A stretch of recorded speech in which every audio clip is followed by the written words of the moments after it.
दोस्तों,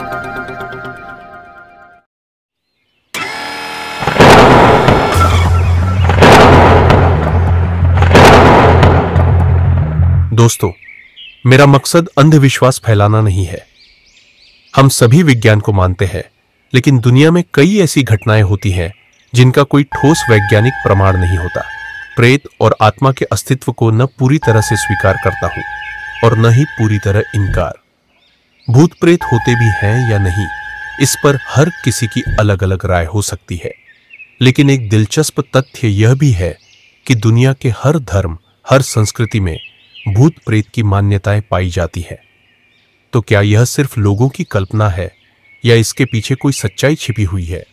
इसी संदर्भ में आज हम चर्चा करने जा रहे हैं भारत के सबसे रहस्यमयी स्थानों में से एक, भानगढ़ किले की। भारत का सबसे डरावना स्थान भानगढ़ का किला राजस्थान के अलवर जिले में सरिस्का राष्ट्रीय उद्यान के पास स्थित है। यह स्थान अपने शानदार इतिहास और अद्भुत वास्तुकला के लिए प्रसिद्ध है, लेकिन इसकी असली पहचान इसके रहस्यमयी और डरावने किस्सों की वजह से है। भारतीय पुरातत्व सर्वेक्षण ASI ने इस किले में सूर्यास्त के बाद प्रवेश करने पर पाबंदी लगा रखी है, और इसका कारण सिर्फ सुरक्षा ही नहीं, बल्कि में यहां होने वाली अजीबोगरीब घटनाएं वास भी है। कहते हैं कि जैसे ही पुनी सूरज ढलता है, यह किला रहस्यमयी ताकतों से घिर जाता है। रात के समय क्या होता है यह? स्थानीय लोगों के अनुसार रात के समय किले के अंदर से अजीब आवाजें आती हैं। कोई महिला चीखती हुई सुनाई देती है, जैसे कोई मदद के लिए पुकार रहा हो। कभी कभी लोगों को कंगन और चूड़ियों की आवाजें सुनाई देती। कुछ लोगों ने दावा किया है कि किले से संगीत की धुनें आती है, मानो कोई प्राचीन दरबार सज रहा हो। कई पर्यटकों ने बताया कि उन्होंने वहां किसी अनजान छाया को चलते हुए महसूस किया। कुछ लोगों ने तो यह भी कहा कि किले के अंदर कोई उनका पीछा कर रहा था, लेकिन जब वे मुड़े तो वहां कोई नहीं था। इसी कारण से सूर्यास्त के बाद किले में प्रवेश करना सख्त मना है। भानगढ़ किले का निर्माण 16वीं शताब्दी में आमेर के राजा भगवंत दास सात ने करवाया था। उनके पुत्र माधो सिंह प्रथम यहाँ के शासक थे। कहा जाता है कि उस समय भानगढ़ एक समृद्ध नगर हुआ करता था। यहाँ शानदार महल, बाजार, मंदिर और बाग बगीचे थे। लेकिन फिर एक दिन ऐसा आया जब यह शहर पूरी तरह से बर्बाद हो गया। आज भानगढ़ सिर्फ एक खंडहर बनकर रह गया है।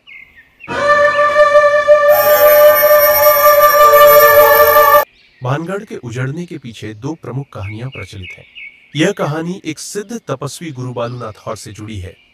जब राजा भगवंत दास सेन ने भानगढ़ का निर्माण करवाने की योजना बनाई, तो उन्होंने गुरु बालूनाथ से अनुमति ली। गुरु की शर्त थी, महल की छाया कभी भी मेरे ध्यान स्थल पर नहीं पड़नी चाहिए, वरना यह पूरा नगर नष्ट हो जाएगा। राजा ने उनकी बात मानी और नगर का निर्माण शुरू हुआ। लेकिन समय बीतने के साथ जैसे जैसे महल ऊंचा होता गया, उसकी छाया गुरु बालूनाथ के आश्रम पर पड़ने लगी। कहते हैं कि तभी गुरु बालूनाथ ने भानगढ़ को श्राप दिया और यह नगर देखते ही देखते बर्बाद हो गया। आज भी गुरु बालूनाथ का ध्यान स्थल खंडहर अवस्था में मौजूद है, लेकिन उसके आसपास कोई भी संरचना ज्यादा समय तक नहीं टिक पाती।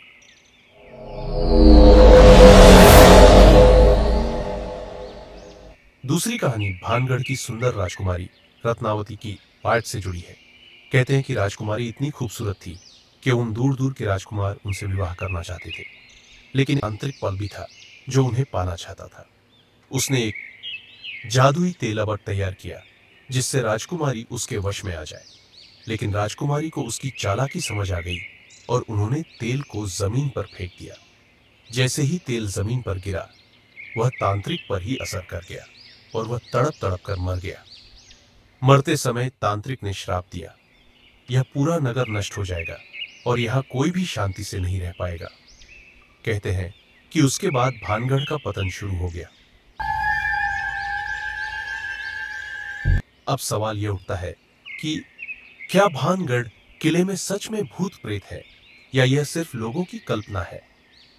वैज्ञानिकों का मानना है कि किले के अंदर आने वाली अजीब आवाजें दरअसल हवाओं की ध्वनि हो सकती है। रात के समय लोगों को डर का एहसास होता है, जिससे मानसिक भ्रम पैदा हो सकता है। भानगढ़ किले का निर्माण एक भूकंप प्रभावित क्षेत्र में हुआ था, इसलिए वहां की संरचनाएं बार बार गिरती रहती है। लेकिन इसके बावजूद कई लोग मानते हैं किला सच में भूतिया है। आपका क्या मानना है? आपको क्या लगता है, क्या भानगढ़ सच में एक भूतिया किला है या यह सिर्फ कहानियां हैं? कमेंट करके अपनी राय जरूर बताइए। अगर आपको ये जानकारी रोमांचक लगी हो तो वीडियो को लाइक करें, शेयर करें और चैनल को सब्सक्राइब करें। अगली बार हम किसी और रहस्यमयी जगह की चर्चा करेंगे।